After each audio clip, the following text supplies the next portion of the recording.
My childhood was, I don't want to say typical, but I think typical to those growing up in Black communities. Dad was pretty much inconsistent. I saw him maybe every few years. He would just pop in, be in my life for 6 months, and then pop back out and just show up whenever he felt like it. My mother worked every weekend, so I would spend Sundays with my aunt, who was a Christian.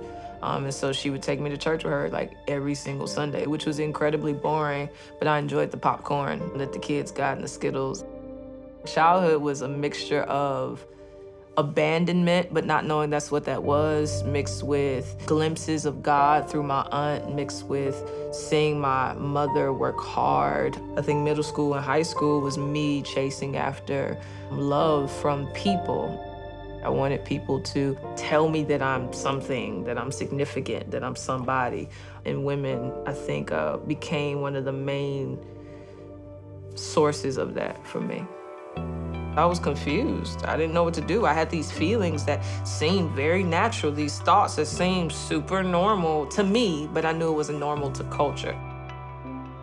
I grew up in Black church. That's like a no-no, is to be gay. And so it was projected all the time that this is not okay, but I had read the scriptures pertaining to it being a sin. And so I just believed it. I didn't try to talk myself out of it, because to me, I felt like what I read in the scriptures was correlating with the conviction I felt. This feeling correlates with what this is saying.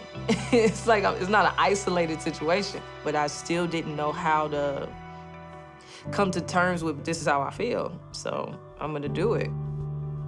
The things I knew about scripture, it seemed like they just would not get out of my head. It was just like, God is everywhere, and it was just getting on my nerves. I don't want to be a Christian. I don't want to be saved, because what I thought Christianity to be was people that just didn't do stuff. You don't listen to secular music, you wear long dresses, you go to church all the time, and you don't curse. If that's what Christianity is, I'm cool on that. I already didn't have peace, but the reminder of the truth was increasing my awareness of my lack of peace.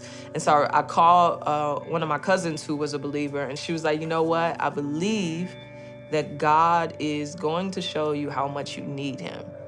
I'm like, okay, whatever. I think over the course of some months, that's when I got arrested. My dad ended up passing away from a motorcycle accident, which really broke me, because it was kind of like this realization that we'll never talk. From there, me and my mother's relationship was just like, we were not close, we were not cool. It was like everything I was doing, my entire life became uncomfortable. It became isolated, it became just lonely. When I was 19 and feeling God speak to my heart and tell me, what you're doing will be the death of you. Like, this is not an idea anymore that sin will kill me. It's not an idea anymore that God is not pleased with this. Like, this is reality, and I have to deal with it today. When I reckoned with that, I knew that I could not save myself. I knew I could not walk away from these things because I enjoyed them way too much. And so I knew from Bible study at church when I was 5, you die for people like me. You said you'll forgive people like me. And so I'll just believe that.